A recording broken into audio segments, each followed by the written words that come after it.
On the table today we have David Campbell-Bannerman, who's chairman of the Conservative Democratic Organisation. And on my right here we have John Strafford. Well, there's two experts, I think, on the constitution in the Conservative Party. There's one that's held in the bottom of the Conservative Central Office that's allowed out every now and again, and there's John.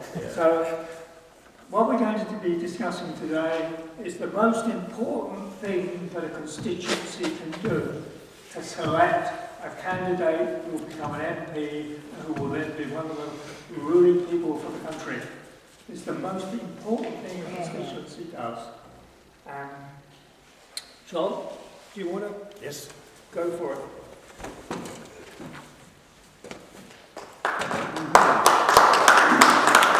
Ladies and gentlemen, the history of selection of candidates. After the De Montfort Parliament, 1265, MPs effectively bought seats.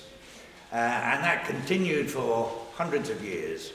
And then we got the 19th century and the party and political reforms, and until we got to Disraeli and the 68 Reform Act. And then in the 70s, a distant relative of mine, John Charles Shaw, who was the secretary of the Conservative Party for England and Wales, brought in an innovation which had a huge impact. And that was to bring in voluntary members of the party. Prior to that point, party members were always paid to do their jobs and to do canvassing and all the rest of it. And also at that point, the National Union of Conservative Associations was created as a wholly independent body, independent from the Parliamentary Party and independent from Conservative Central Office. And that situation then went on, but still MPs continued to buy seats. They stopped buying voters, generally speaking, but they still managed to buy seats until the early 1950s, when Lord Woolton was the party chairman, and he brought in a provision that no candidate or member of Parliament could pay more than £100 to his Conservative association. Because up to that point, what used to happen was that wealthy individuals used to go to a Conservative association and say, oh, well, if you elect me as your candidate, then I'll give you a donation of £10,000 or £5,000, and that will pay for running the constituency. Well, Lord Woolton stopped all that by putting this limit on. So for the very first time in the 50s, we actually had a trade unionist as a member of Parliament, a Conservative member of Parliament. So that situation clarified everything, and the Conservative associations were autonomous bodies, and they could select or deselect their member of Parliament, and they could select or deselect their candidates for Parliament. And Central Office had a purely advisory role in this process, and that was it. And I thought that I would do is just illustrate the situation in Beaconsfield, when I was the treasurer for 5 years and then chairman of Beaconsfield for 5 years. And in 1982, we had a by-election after the death of the Member of Parliament, Sir Ronald Bell. I just explained, put it in context, was that at that time, Beaconsfield had 6,500 members. It had dropped from some 12,500 members in the early 50s, and in the early 50s it also had 2,500 young Conservatives. But nevertheless, it was still, by 1982, one of the strongest constituencies in the country. And so with the by-election called, and it was not very favourable circumstances, because 1982, Shirley Williams had just won Crosby, overturning a 20,000 Conservative majority. So everybody, including me at Central, and we were in the middle of the Falklands War, and the Atlantic conveyor had just been sunk the day before the election. But anyway, we were all very concerned about whether Beaconsfield could turn the tide. The SDP were on a big roll and thought they were going to take Parliament. So we advertised for candidates, and that meant that we sent the vacancy to all the people on the candidates list. We didn't have to choose anybody from the candidates list, but we could decide otherwise if we so wished. And we had some 300 applications to become a candidate for the seat. So we had to do a sifting process, and the people to do the sifting process were the chairman of the association, the vice chairman, the treasurer, which is me, the deputy treasurer, the chairman of the Young Conservatives, and the chairman of the women's organisation, and we also had with us the regional advisor from Conservative Centre Office, who was purely there in an advisory manner. We got together and went through all the candidates, the applications, and reduced them down to 30.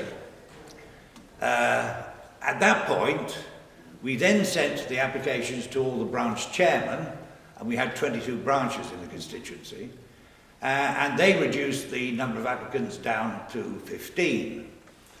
At that point, we then sent the 15 to the members of the Executive Council of the Association, and I have to tell you, the Executive Council was well over 100 strong, and they reduced the number of candidates down to 6. Plus, there were 3 local people who wished to be candidates, and we had taken a decision that they would be interviewed as well. So we did 9 interviews and reduced the numbers down to 2, which then went to a general meeting of the Constituency Association. And the 2 candidates that were chosen were Tim Smith and Edward Lee. And we had agreed beforehand that were there to be a tie at the general meeting, what would happen would be that the president, who was Lord Burnham, would use his casting vote for the candidate which had the majority of votes at the meeting of the Executive Council. So we went on to the general meeting, and over 500 people attended that meeting, and believe it or not, the vote was a tie. Quite extraordinary. So Lord Burnham had to exercise his casting vote, and he did so in favour of Tim Smith. So Tim Smith became the candidate for Beaconsfield. So we won that, went on to win that by-election after this very democratic process involving all the party members. And it turned the tide because the following week the Conservative Party went on to win in Mitcham and Morden, which the SDP had got a very good candidate standing there. And of course in 1983 Margaret Thatcher then had a massive victory in the general election. One little anecdote about this Beaconsfield by-election is that the Labour candidate was Tony Blair, and the Liberal Democrat was Paul Tyler, who is now Lord Tyler.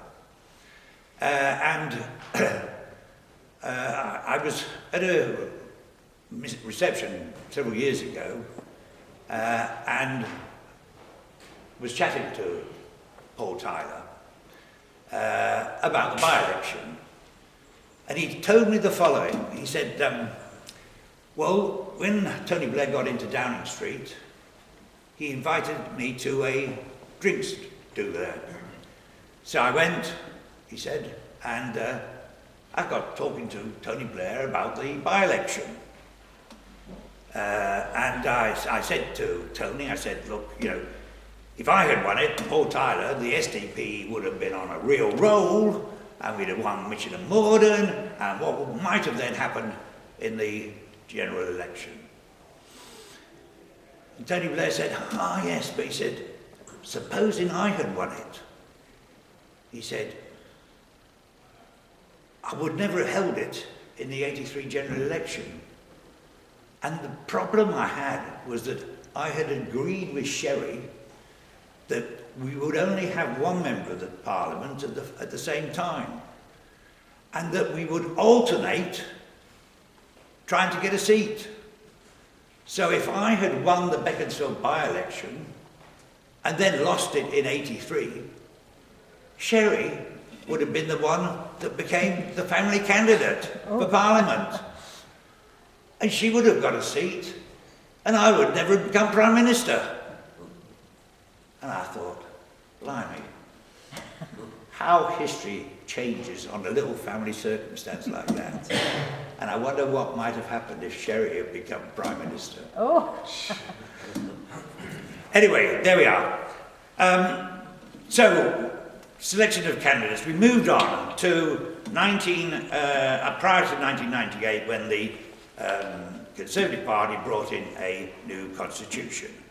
And prior to this point, the constituency associations had effective control of their candidates at a general election. Unfortunately, what happened is that in the general election of 1997, Neil Hamilton decided that he wanted to stand. He was caught up in this cash for questions issue and was getting massive amounts of bad publicity, and the case had really blown up just before the election. But nevertheless, his constituency association decided that they wished him to continue because they gave him their support. And Robin Hodgson, who was the chairman of the National Union, went to Tatton and asked them to drop Neil Hamilton, and they refused. So Hamilton stood in the general election, and he was defeated by Martin Bell. As a result of that experience, Central Office decided that they were going to take control of candidates. So in the new constitution of 1998, they took control. And it was fairly quickly established, because in 2005, Howard Flight, MP, who was a Chief Secretary of the Treasurer, made a speech about reducing tax, a very conservative speech, but unfortunately it was just before the election, it was filmed, and he had the whip withdrawn by Michael Howard. But his constituency association wished him to remain as a candidate in the general election. Liam Fox, party chairman, was sent down to the constituency to their general meeting and told them that they had to drop Howard Flight. And he said that if they refused, then Central Office would take over the constituency association, they would put the whole association into suspense, they would dismiss the officers, and they would appoint officers, new officers of the association, so that Howard Flight was then dropped. Howard Flight started legal action against Conservative Central Office, but then he suddenly dropped it, and in 2010 he was given a peerage. The party board basically can do whatever it likes within the Conservative Party. Under Article 17 of the Constitution, they can take any decision which they consider to be in the best interest of the party, and they have done so on a whole number of occasions.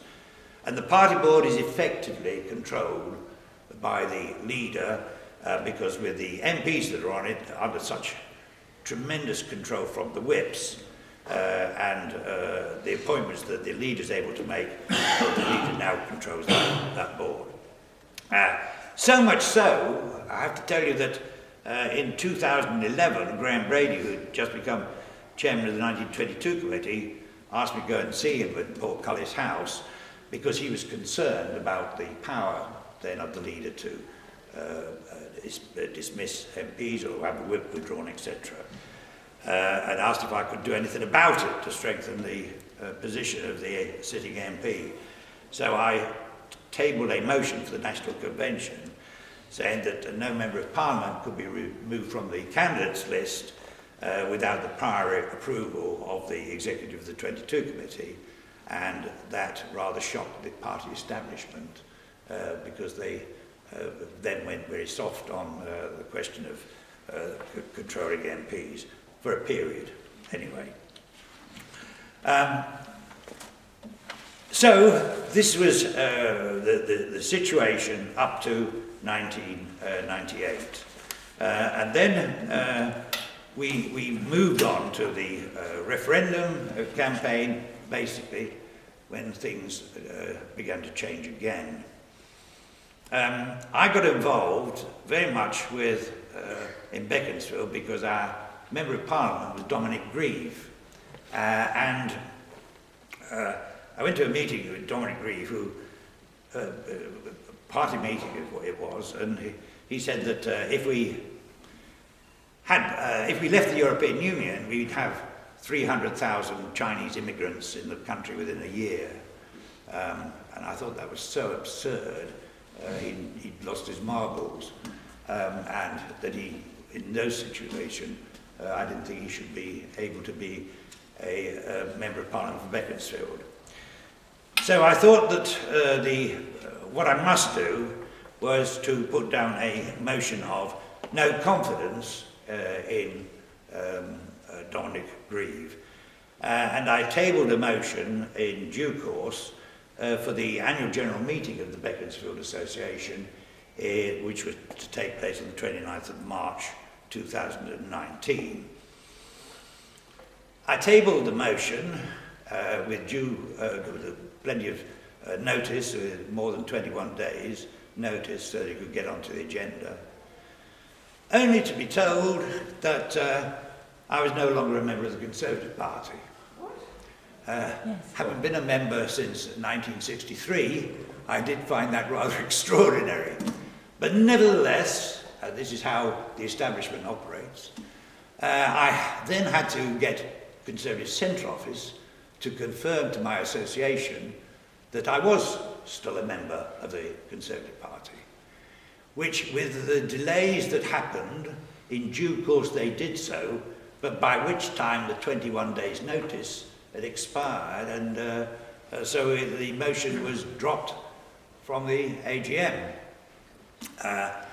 And nevertheless, I had by that time built up a large number of supporters, and so the Constituency Association, instead of tabling a vote of no confidence, tabled a vote of confidence, hoping that they would win it.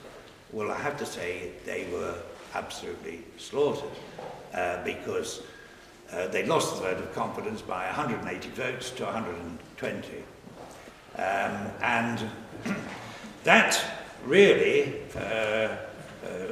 led me on to believe that I should go forward to put down a call for a special general meeting of the association, and once again go for the no confidence vote and ask that the constituency start the selection process for a new candidate.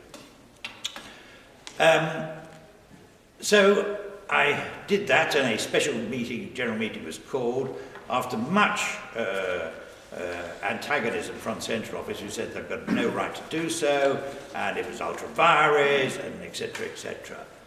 They obfuscated completely, and it was quite outrageous what had been done.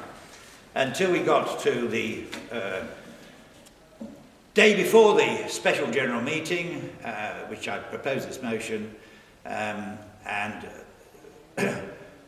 in the evening of the night before, I was suddenly got an email from Central Office saying that I was suspended as a member of the party for using a word in a blog that had been printed in 2006.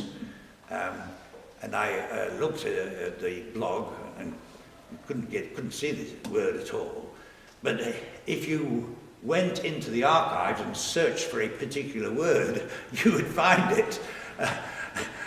So somebody at Central Office had never contacted me beforehand, had decided that I was in breach, and so I was suspended. And once you're suspended, you're not allowed to attend any meetings, so I wasn't allowed to attend this special general meeting, which the motion had been put down. Nevertheless, it went ahead, and once again it got carried. But Dominic Grieve decided that he would ignore all this, and with the support of the party hierarchy, that continued for a period until, of course, he then lost the whip, and so Beaconsfield had to move to a situation whereby they had to choose a new candidate. In that process, I have to say, it was quite extraordinary. The current situation, this was now 2019, and we had to choose a candidate in Beaconsfield. Previously, we had also, in 1997, we had got rid of Tim Smith, and after the general election was called, but nevertheless we were able to go through the whole process of the earlier election and choose a new candidate, which then was Dominic Grieve. And that was done after the general election had been called. In 2019, what happened was that the general election was called, and we were only allowed to have 3 candidates. So we had no say whatsoever, the members had no say whatsoever on who the candidates were. And the 3 candidates included the constituency chairman, who all along had been manipulating to try and get the candidacy. The other candidates were Martin Howe, the barrister, who had been one of our candidates in 1997 and had been rejected. And the third candidate was a Mary MacLeod, who was a Remainer MP, who CCHQ knew would not be selected because Beaconsfield was fairly predominantly as an association pro-Brexit. So it was all rather a stitch-up. And then what happened was that Mary MacLeod got cold feet and pulled out. And I was fortunate to promote Joy Morrissey, and by this time I had got a very substantial group of constituency members to give her support. And so we went through, and she became the Member of Parliament for Beaconsfield, and has been an excellent Member of Parliament. And so, you know, the process was a disgrace, but actually the end result was successful. But it is quite extraordinary that we tried, the constituency agent did try to have a full selection process as it happened in 82 and 97, and Central Office blocked it, to be reduced from seeing up to 200 candidates, reduced to just only able to choose 3, was an outrage. And constituency members were not allowed to be told who the 3 candidates were until the morning of the meeting. So they weren't able to do any due diligence by checking out their backgrounds or anything else. And the meeting took place, and Martin Howe dropped out as the lowest on the first vote, but there was no discussion allowed whatsoever about the candidates. So people were really voting pretty blind. And it was a shocking, in my view, shocking way of democracy, although we did end up with a fantastic candidate in Joy Morrison. So I think that I will stop there and let David explain the situation regarding candidates, and then I'll come back after he's gone through the current situation, his experience, and tell you what we want to do about the whole process. Right, thank you.